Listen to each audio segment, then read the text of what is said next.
Hey, thanks. Before I get started, I just want to express my deep gratitude to everyone who has spoken today in the last few weeks. I realize each time we share stories of struggle and oppression, it is like slowly pulling a scab off a festering wound. And it can be empowering, but at the same time, it can also be traumatic. And I also think it's ironic that we found ourselves in this space of elevating Black voices and narratives on our country's observed Independence Day. I think Frederick Douglass is somewhere smiling. So yes, I want to thank you guys for giving me this opportunity to share my journey. This is my story of my identity and belonging. This is my story of navigating white spaces, places, and fragility, of figuring out how I fit in outside of society that was created and ferociously sustained by the white, cis, male, heterosexual, Christian, able-bodied narrative. This is my story about what I have come to know as white at the center, or white as supreme, or maybe even better known as white supremacy. The works of Ibram Kendi and Jacqueline Badalora have helped me immensely better understand our country's journey with racism via segregation and assimilation, and that of anti-racism. This is my story about my Blackness and the dehumanizing lie that our country was founded on, that Blacks are subhuman. This is my journey with Black excellence and how it's often not enough to protect me. I was adopted when I was a few months old by two amazing individuals, Ari and Pat Knoester. As white folk in the 70s, they were already well on their way developing their own racial consciousness and exercising anti-racist muscles. As I grew up in their home, there was no question that I was also the son of a Black man and a white woman. I was a brown boy, later to be joined by another brown boy, Jeremy, and brown girl, Tara, being raised by a white couple in Grand Rapids, Michigan in the 80s. But as time went on, like most kids of color who have been adopted into white homes, I struggled with abandonment and self-worth.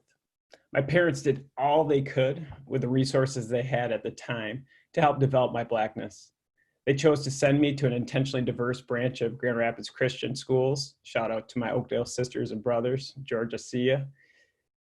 They chose to attend a small, diverse by many standards, inner city church. They actively sought out Black-owned barbershops for haircuts. We'd spend summers up north at Camp Talter, where they were the directors of the camp. The camp was a Christian camp that was centered in diversity, equity, inclusion, and cultural intelligence and racial reconciliation ever since its inception. And in high school, they also pushed me to become a part of the citywide Black Education Excellence Program. But despite all they did, I realized that something was missing. Something was off, and I couldn't articulate it then, but now I've come to realize that white supremacy had developed an intricate web all through society, from the classroom to the streets, from the playground to the workplace, from the church pews to the media, from the clinics to the ORs, and everywhere in between. Not only was whiteness at the center of society, but was also what some would tout directly and indirectly along the way as the purest form of life, of understanding, of expression, of Christianity. And it was the only lens for much of my childhood. And I didn't fit. And I started to realize even the way I looked was a deviation from the white default. When I'd look in the mirror and my hair wasn't straight, and my lips were more plump than my colleagues. And I was brown, not pink, and I was that constant tan index meter for my white classmates who had the privilege to go somewhere sunny and warm for spring break each year. This led me to start my search for my Black father. When I looked for him in my surroundings, I could only find him in the occasional athlete or musician. Eventually, I would catch glimpses of him on shows like The Jeffersons or The Cosby Show, A Different World, or In Living Color. And even though I attended a diverse grade school and church, he was absent. However, I'm forever grateful for my surrogate Black mothers, Mrs. Price, Mrs. Finley, and Mrs. Wright. But at the same time, I didn't realize that our country had a lengthy history with mass incarceration of Black boys and men, as was alluded to earlier.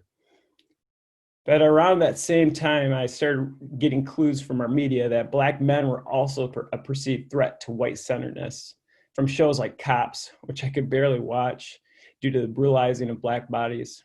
And I will never forget when driving through our church neighborhood once with one of my white aunts who asked me and the other kids in her car to lock our doors. I was so confused. We had never intentionally locked our doors before when we were driving to church with my mom and dad. And then it hit me. A light went on and my heart began to break. As I transitioned to high school, many of the families of my Black and brown classmates decided not to send their children on to Grand Rapids Christian High.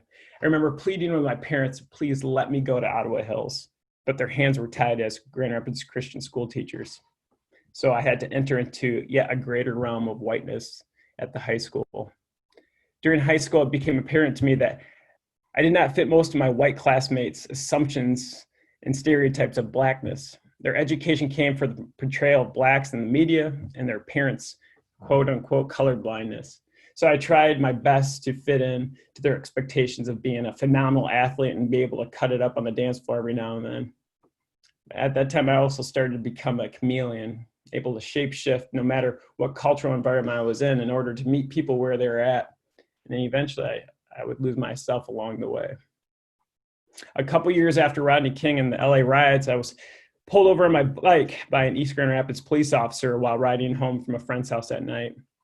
As I was crossing the street, he cut me off with a squad car and asked me, did the bike belong to me? And where did I live? Through a trembling voice, I told him I lived around the corner and he could follow me home if he wanted. I almost lost control of my bladder then as the images of the LAPD officers brutalizing Rodney's body came racing back into my mind. That was a seismic shift in my awakening to my Blackness. I was no longer this cute brown boy. I was a threat. The new identity would be reinforced time and again over the years. White dads wouldn't acknowledge me when I'd come to pick up their daughters on a date. One went so far to even remind me that there are Christians who believe that the Bible does not condone intermixing of races. Another confirmation that just maybe I was a mistake, an abomination. Going forward, I would try my best to blend in, hone my chameleon skills, and almost become invisible. And I learned quickly that the best way to do this was to strive for excellence in all that I did. The vehicle of excellence led me to play soccer in a predominantly white Christian college where I would eventually captain our squad, be handed multiple all-conference awards, and ultimately crowned the Arthur Ashe Junior Sports Scholar Award. I was also able to excel in the classroom, but realized that the Black narrative was almost non-existent in the curriculum of the college. So there was little room for Blackness outside of the few of African students. And all in all, I'm grateful for my undergrad experience, but it did little to develop and celebrate and encourage my Blackness. And I was desperately ready for a change. I went on to further my education at the University of Michigan, and for the first time in my life, I felt like I belonged. People from all walks of life were coming together to pursue a common goal, and everyone was valued. Differences were celebrated on a daily basis through the various student groups, through our diverse faculty members, and our patients that we cared for. It was a slice of heaven. It was a hopeful reminder of what it looks like and feels like to be a part of an institution that honors the humanity in all people. After finishing up residency at the University of Wisconsin and having a few kids along the way, my wife and I realized that we needed to move closer to family back in Michigan. And I landed a job in Holland, which I didn't know much about, but I naively assumed that it had progressed as far as Grand Rapids had in my 8-year absence. I couldn't have been more wrong. Red warning lights started flashing the first day walking the halls of the Christian school as we brought our kids in for kindergarten. It was a sea of white, smiling faces, and not an adult or kid of color could be found. At our 6-month check-in with the principal of how were we doing, I had to be honest. We were not well. Everything wasn't okay. We craved and we desired a more diverse, inclusive, and equitable, Christ-centered educational experience than what the school could provide. What allowed us to remain in Holland was that we connected with a core city church that had been moving the diversity, equity, and inclusion needle since the 90s. Through the support of that community and a band of Black brothers, we did our best to be a part of a change that we wanted to see, not just in our children's school, but throughout the community. But during this time, I was also reminded of my status as a threat when several times I was stopped and asked for my ID at the hospital in which I worked at, or the time that when my wife was driving our car with her Black husband in the passenger seat, an officer came and pulled her over and came to my window and asked for my ID.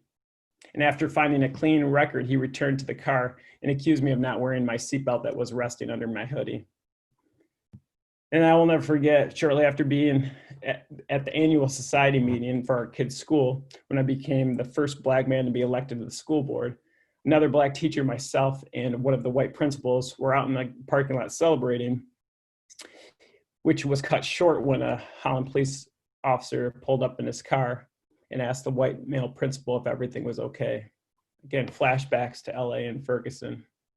Again, a reminder that my shield of Black excellence wasn't enough. I could have been Philando, Michael, George, or Eric. Ultimately, it became apparent that the combined force of the streams of segregation and assimilation were too strong. Between the openly bigoted campaign and election of our current president, and after sitting at a school board for a year, helping lead an intense deep dive into the school community's cultural intelligence, I realized that white supremacy, Christianity in North America, and patriotism were intimately linked, and fear of the other was a strong adhesive. School is not a safe place at the time for Black, Indigenous, or people of color. Thankfully, between the help of some wise friends and a solid counselor, I realized that all this was not for me to hold. By pushing away from the table, hopefully my white brothers and sisters could start to find their own voices and racial consciousness in order to dismantle systemic racism and build a healthier school community for all people. As parents, we wanted to be a part of a Christ-centered school system that was moving in a direction that welcomes all kids and all families to the table. Our boys are now at Grand Rapids Christian High, full circle, and our daughter just finished 5th grade at Livingstone's Academy. Both schools are firmly committed in diversity, equity, and inclusion. For those of you who are wondering, I have been reunited with my white mother and Black father. So much of the white and Black narrative in our country comes alive on a whole nother level, going through their narratives and their stories, but that's for another webinar. So in closing, I realize that everyone is in the process of waking up to, as Austin Channing Brown puts it, becoming a better human being to other human beings. Societal and systemic, institutional and individual transformation is a slow burn. Ultimately, not everyone will join in. Some will remain asleep in their privilege and also fight to maintain it. Others may be slightly awakened to the collective cry of the other for justice, only to fall back asleep over the next few weeks and months. We are all at different points in this journey, which is why it is so important that this whole process is bathed in grace. As my good friend, Dr. Reverend Denise Kingdom Greer often would remind me, in order to see the change and the growth and the transformation that we've been able to accomplish, all we need to do is turn around and look back over the last couple of years to see where we've come from. Some of us have traveled light years in the last couple of years, and some are just starting the journey. But let me be clear, no matter where we are, we must continue to each do our part to dismantle and break open this inherited system of white supremacy, whether we've been birthed into it as the oppressor or the oppressed. And I look forward to being able to look back collectively at our progress in the next couple of years. Thank you.